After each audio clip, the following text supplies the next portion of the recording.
Juana fue hija de dos monarcas que construyeron la unidad de España con sangre, alianzas y fe. Educada en las artes y las letras, creció bajo una estructura de poder que no contemplaba sensibilidad ni contradicción. Cuando mostró emociones fuera del molde, la etiqueta de locura fue su condena.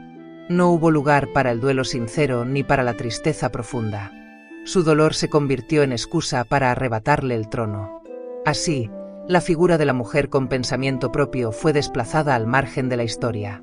Juana no fue incapaz de reinar, fue inoportuna para los intereses de quienes necesitaban un poder sin fisuras. Nunca sabremos qué clase de reina pudo haber sido, pero sabemos con certeza lo que no le permitieron ser. Tras la muerte de Felipe el Hermoso, Juana fue aislada, no por sus actos, sino por su resistencia a aceptar el guión impuesto. El dolor de una viuda fue interpretado como desequilibrio. Su negativa a entregar el cuerpo de su esposo, su llanto continuo, fueron considerados síntomas de locura. Nadie se detuvo a pensar que quizás estaba expresando un duelo legítimo en un mundo que exigía silencio. Su humanidad fue patologizada para justificar el encierro. Juana fue víctima de un diagnóstico que ocultaba una lucha de poder. Lo que se llamó enfermedad era, en muchos aspectos, disidencia. Cuando la emoción femenina se convierte en motivo de exclusión, no estamos frente a un problema médico, sino político. El encierro de Juana en Tordesillas duró casi medio siglo. Allí, entre muros y vigilias, pasó su vida una mujer nacida para reinar. La privación de libertad no fue temporal ni condicionada, fue definitiva. Su padre primero, y luego su hijo, encontraron en su reclusión la vía para consolidar sus respectivos poderes. La historia oficial lo narró como un acto necesario, pero en verdad fue una estrategia cruel y eficaz. Callar a Juana era gobernar sin interferencias. Su nombre permaneció, pero su voz fue enterrada. No hay mayor castigo que despojar a alguien de su historia mientras aún respira. El relato de la locura de Juana ha sido repetido con ligereza durante siglos. Rara vez se cuestiona su origen o sus implicancias. Se asume como verdad lo que fue, en realidad, construcción. Esa narrativa sirvió para consolidar un modelo en el que la autoridad femenina solo era válida si se subordinaba.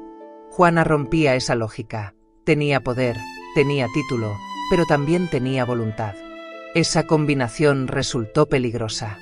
El estigma funcionó como un mecanismo de control, tanto entonces como ahora. Cuando repetimos sin pensar los juicios del pasado, los perpetuamos en el presente. En una época donde la política se escribía con pactos y matrimonios, Juana representaba un eje de unión entre dos coronas poderosas. Su existencia tenía valor estratégico, pero no autonomía. Fue deseada como pieza, no como persona. Una vez cumplido su papel reproductivo y diplomático, se volvió prescindible. Su identidad fue reducida a un estado mental conveniente para otros. La razón no importaba tanto como la utilidad. En los juegos de poder, la verdad casi nunca es el criterio más valorado. Juana no fue la única mujer relegada al margen bajo el pretexto de la inestabilidad. Su historia revela un patrón más amplio.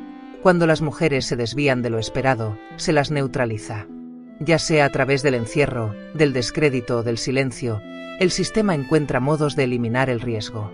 La historia de Juana no es una excepción, sino un reflejo de cómo se sostiene una estructura patriarcal a lo largo del tiempo. Si seguimos leyendo estas historias como anécdotas aisladas, no entenderemos lo que realmente está en juego. La figura de Juana la Loca ha sido utilizada con fines literarios, teatrales y cinematográficos, casi siempre desde el exotismo o la tragedia romántica. Su dolor se ha vuelto espectáculo, su encierro, metáfora poética. Pocos se han detenido a verla como una mujer real, con conflictos políticos, familiares y personales.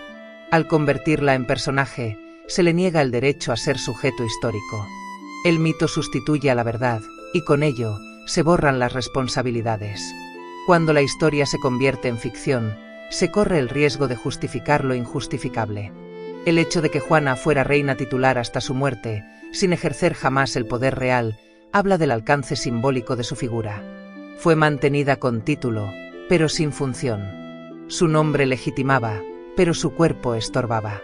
Se convirtió en un instrumento útil para otros, pero sin agencia propia.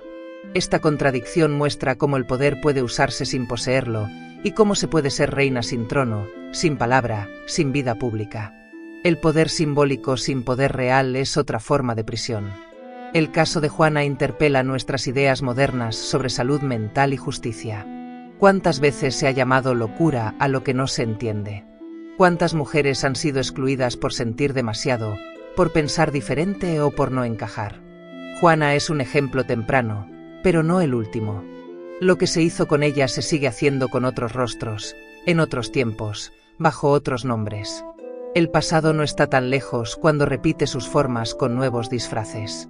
La vida de Juana nos recuerda que la historia no siempre la escriben los vencedores, a veces la escriben los usurpadores. Su encierro no fue un error aislado, sino una decisión política prolongada, sostenida por intereses concretos. Su locura fue útil para justificar un poder que no le pertenecía a quienes lo tomaron. Al recordarla como la loca, se borra el mecanismo de su exclusión. Se oculta la injusticia bajo el velo de la anécdota. Nombrar las cosas por su nombre es el primer paso para desmantelar las mentiras que las sostienen.